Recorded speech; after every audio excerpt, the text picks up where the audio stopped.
Hello, this is Mr. Oldfield with a short tutorial slash how-to on CREECs. CREEC stands for Claim, Reason, Evidence, Explanation, Conclusion. You may have also heard them called body paragraphs or sandwich paragraphs. So this is our prompt. What is a common theme or message on discrimination based on Cage Bird by Maya Angelou and Ballad of the Landlord by Langston Hughes? We will be supporting our claim with 3 to 4 pieces of text evidence and using at least one from both poems. So to begin, this is a common prompt you'll see in high school.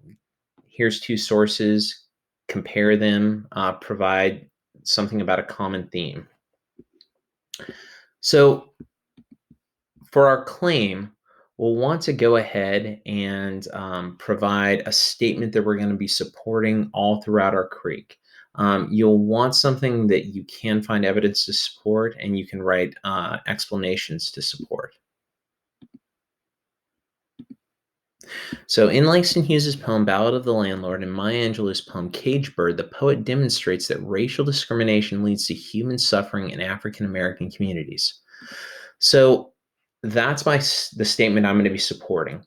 You'll notice I've done a couple of things. So I've tagged both works. And when I say tag, I mean title, author, and genre. Always, always tag every work you use. Now that I got my claim, I need reasons. Reasons are basically why your claim is true, why the reader, the audience, should take a look at your claim and read your CREEC and see what you have to say. So in his poem Ballad of the Landlord, Langston Hughes tells a story about how a white landlord's discrimination and unfairness lead to both injustice and human suffering. And you see, we're tying it back to the main piece of our claim, that discrimination causes human suffering. We're mentioning it specifically here in our reason. Now that we've got the first 2 parts, we need to find text evidence.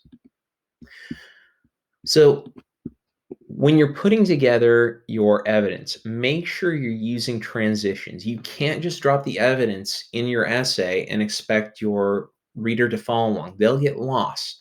You need to unpack it. You need to tell them what's going on. So after the narrator confronts the landlord calls the police. So we're telling our reader 2 things here. We're telling our reader what's going on and why it's significant.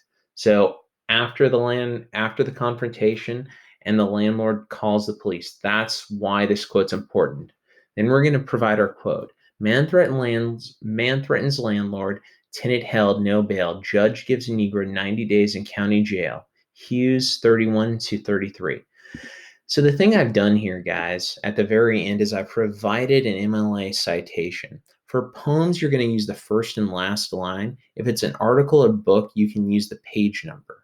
So author and first through last line if it's a poem, author and page number if it's a book or magazine.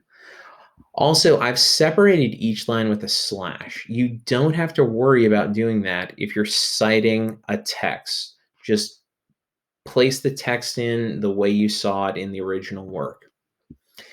So the next step is our explanation.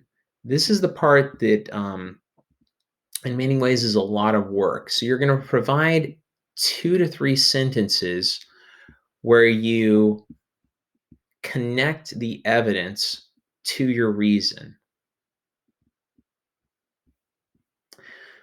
So additionally, the final lines of Hughes's poem show that the narrator received severe punishment and there were no consequences for the landlord. Secondly, the final lines show the degree of injustice faced by African Americans during Hughes's lifetime. Lastly, the audience does not hear from the narrator after the landlord calls for the police. This suggests that no one heard the narrator's side of the story, and the landlord was free to continue exploiting and bullying his African American tenants. So you see, one thing I've done is I have highlighted the beginnings of each sentence. You want to use transitions. They're just as important with your explanations as they are with your evidence. You can use longer transitions like this passage shows how, when the narrator withholds a rant, or you can use shorter transitions. Additionally, secondly, lastly, I recommend a mix of both. You want to have variety. So the last step is to provide a concluding statement, and you want to tie everything back together. Your claim, your reasons, and your explanations.